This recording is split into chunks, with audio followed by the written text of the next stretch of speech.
I've had 24 jobs, been fired once, laid off twice, and started 2 businesses. It took me most of my life to figure out what was the best job for me. If I had been more thorough about researching what kind of job would be right for me, I might not have wasted my time with some of them. So many viewers left comments on how they were able to start over and find careers that they love. Some even went back to school in their 30s, 40s, 50s, even 60s, and earned their degrees or certificates and were able to pivot into other careers. Some of the comments mentioned how they felt stuck. They didn't know how to find purpose or joy in a new job or career. What if you feel stuck or overwhelmed? What if you feel guilt or shame, thinking that you should be farther along in your career? One of the viewers, Lawrence, left me a comment, and what he said was, "The hardest thing for me is knowing what that purpose or joyful thing is and how to make a living from it." This comment really stuck with me, and it sent me down a rabbit hole on trying to figure out how we can find a job that we truly love. So I do think that we need to be realistic. Maybe it's not possible for us to find a job that fills us with joy, but it can give us purpose, because with this job we're able to make money so that we can support ourselves and our family, and that's the most important thing, right? Okay, but if we are here to figure out what type of job would be fulfilling, here are some insights to consider. So for this, I think it's very important to explore things that you're interested in. It might not be, for example, I love music, so I want to be a musician. But maybe it's other interests that you have that are more related to a wide range of jobs. What is a good fit for your personality? Are you an extrovert? Do you like meeting new people, working in a big team? Perhaps you enjoy giving presentations. You could be more of an introverted type who really loves having that focused time to dive into a project and really work well alone. What kind of tasks do you like? For example, are you really great with numbers? Do you love math? Or maybe you enjoy researching things. You could be really good with your hands or like being outdoors. So I think determining things that you might be interested in is a good starting point. So what do we want? So this is more something that we are striving to achieve.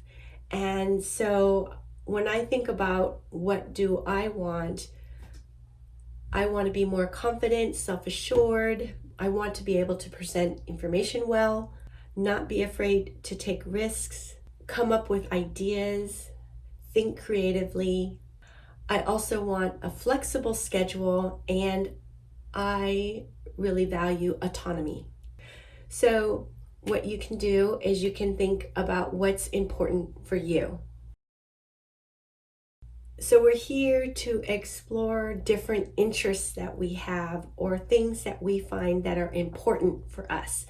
And if we take note about all these different things, then that way we can take these interests and see if different jobs or careers fit what we desire.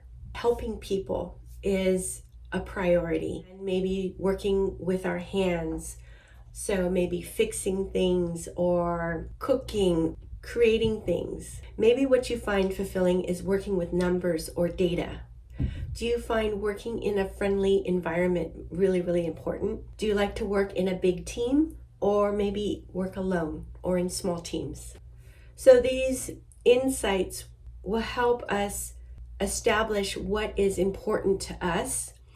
And while it might not bring us joy like music does, let's say. It might not be such a huge stretch. So we look into like, what other things do we value?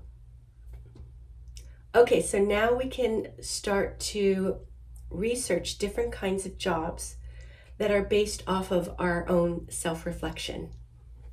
Once we come up with some ideas of different kinds of jobs or careers, then we can start to take some time to invest in the research. And this is where we don't necessarily have to jump into going out for our bachelor's degree or master's degree. What we can do is just look up the job and start figuring out what kind of tasks are part of this job. Do these tasks align with what we value? We can Google things, we can research companies. Once we start to really narrow things down, we can read books, we can take courses, and just start to invest our time into figuring out what kind of jobs meets our needs. So the first time I was laid off, it was a department-wide layoff, and it was a reduction in force. And so it was at a tech company. And after that happened, I didn't feel comfortable entering back into the workforce without brushing up on some of my computer skills. So what I did was I took some classes at the local adult school, and I took Photoshop and web design classes. These classes were incredibly valuable. After I took these courses, I knew how to use these programs, and I went into job interviews feeling very confident in my abilities. After I had been in the graphic design field for many years, I started to feel really burnt out, and I really wanted a change. So I started to research, other jobs, other careers that I might be able to do. And I thought one of the careers that I was considering was going into teaching. And the other career I was considering was becoming a paralegal. Now, with teaching, I had always been interested in teaching, but a little bit nervous that, I would be able to stand up in front of a large classroom and actually teach these children. I looked at being a paralegal and I thought, well, I do enjoy researching. So I went to night classes and I was able to get a ABA approved certificate. It's really important to embrace change, because as we are researching and exploring and learning more about a certain job, we might not like it, and we might find that it's time to start over and look for something else. This could feel rather discouraging. However, it's really necessary to realize it's part of the process. Back to my experience of studying to become a paralegal. While I was going to school, I took an internship, and then later I worked at 4 different law firms part-time. One of the law firms, I had a feeling that it really wasn't going to work out. And at first, the lawyer seemed very nice and helpful. But as time went on, I noticed that she was complaining about past legal assistants that she had. And she would complain and complain. And I had this feeling that, I wonder if she's complaining about me. She had asked me to put together a piece of furniture. I think it was like a cabinet or something, like almost like a chest of drawers. And I remember not being able to put it together. It wasn't like a piece of IKEA furniture where it's very simple to put together. I don't know, for some reason couldn't do it. And I could tell that she was kind of frustrated with me. So then, and other times she would not be particularly happy with my work. So she would tell me that I needed to do things better. So, I would try to do it better. And what I was noticing was at her office, I was filling out a lot of forms, so many forms. There was basically no research involved, which was something that I was interested about within paralegalism. So I filled out forms, while I was working there, and I made a huge mistake. She also did mediation with couples, and this was a family law practice, and she specialized in divorce cases. She had some mediation clients, and so I filled out forms for both the petitioner and the respondent. And I accidentally sent the wrong forms to the wrong people. And so when she found out that I did that, she immediately fired me. I already knew that I didn't like filling out forms. That was just not something that was a strong suit for me. If I had done more job research up front, then perhaps I would not have even gone to school for it and gone down that path. So to me, that's where I think this exercise of figuring out what's valuable for us is a really important exercise. For this video, I wanted to do a lot of research, and I came across Ali Abdaal's video, and he had a really great tip about doing a grid search to help us figure out what we love. And this grid search is basically coming up with a grid, and then you put in 4 different interests that you gravitate towards. So for example, for me, my 4 interests would be creativity, organization, teaching, and entrepreneurship. So for someone else, it might be computers, technology, math, hands-on. Or, for someone else, it might be customer service, cooking, helping people, planning. And so we write these down, and then we go through our list of jobs that we had flagged, and we see how they might connect. We can also look back in our past jobs that we have taken and see if there was any connections between things. So for example, the paralegal field, only one box was checked off, which was organization. Oh yeah, in case you were curious, out of the 24 jobs, 6 were full-time. The rest were part-time jobs while I was in school, as well as freelance and consulting jobs.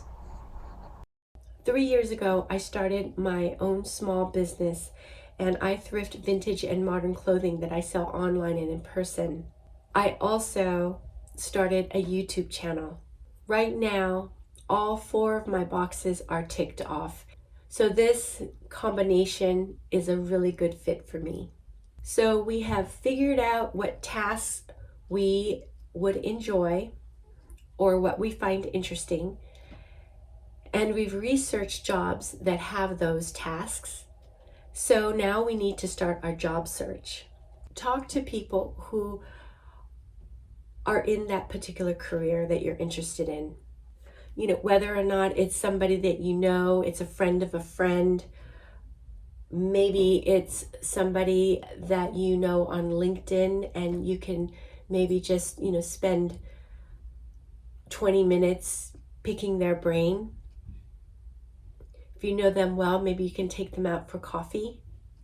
So this is a really good way to figure out if a particular job is going to be a good fit for you. A popular way to start your job search is to check different platforms such as LinkedIn, Indeed. Go ahead and start applying for jobs. My brother Guy, he's 3 years younger than me, so he's 57 years old, and he was at the same job ever since he got out of high school. So that's 37 years he's had this job. And he started off as a bag boy at a grocery store. He worked his way up to become a receiving manager. Guy never really enjoyed his job, but he did enjoy working hard and doing a great job. So to him, that was valuable. But after 37 years of working this job, he was ready to find a new job. So I helped him with his resume, and I also showed him how to use Indeed.com. So when he finally decided to jump in, he applied for 3 jobs, and he instantly got 2 interviews. As soon as he got an offer from one of the jobs, he went ahead and took it. After 37 years at one job, he went out and he was able to find something fairly quickly. Doing an internship was a great way of building your resume. When I was in art college, I did internships. I worked for a few of my teachers, my graphic design teachers, and this was really super valuable experience that I can add to my resume. Once I was out of college, it was pretty easy for me to get a job. And when I went back to school to become a paralegal, I took an internship and I worked at Bay Area Legal Aid. I worked in the family law department, and they only take domestic violence cases. I was able to work closely with their lawyers. I would prepare documents. I would also interview clients and organized files. I also was able to attend depositions and take notes. This job was great because it also made me feel like I was making a difference. I was helping people. If I were to stay in the legal field, I would probably want to go down the road of nonprofit organizations. Create a great resume and cover letter, and you can research this on YouTube. Apply online and send out resumes every day. If you know people who work in companies that you'd like to work in, ask for a referral. This is a great way to get your foot in the door. Okay, so let's say you got an interview. Make sure you understand all the different bullet points in the description and really think about how you're going to answer those questions. When I was prepping for the position of library aide, I was going to have an interview. I decided to go ahead and research interview questions on YouTube. Really thought about how I would answer, and I felt as though they were broad enough that these questions might be asked. This was during the COVID lockdown, so the interview was a Zoom meeting, and I remember that there was probably 6 people in the meeting, and many of the questions were very similar to the ones that I learned and studied. I was able to go into the interview pretty confident. I actually did receive a job offer. However, they took it back when they realized that they didn't need as many assistants as they initially thought. And while we all might not be able to find the perfect job, we can find jobs that are fulfilling and have value.